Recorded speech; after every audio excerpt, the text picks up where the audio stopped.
Good afternoon mga madzi, mga ka-silver. My first creation, di ba? Pero meron ako ni nga nahimo nga kuan, flower, charot flower baka ni unsa ka ni nga flower. Ayan. Hoy, pinaghirapan ko to ha.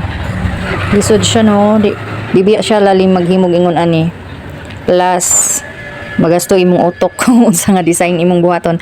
Kani akong gihimo karon is pinaka simple na gyud ni siya nga design sa flower kay mauray pinakasayon nga masundog kay grabe nako kanang lisod siya oy, need siya nga dapat na kay creative mind na kay creativity kay para makabuo ka og ingon ani ka na bang naanadaan sa imong hunahuna ang mga artistic ba nga buhaton, mga art unya pareha na ako nga dili man ko artistic, dili ko creative, so di gyud ko dayon makabuo guys og mga kuan. So kanang grabe effort na gid ni siya. Di ba? First time, my first creation, di ba? Madala na ba ni? Mahalin na kaha ni. Ako ning ibaligya.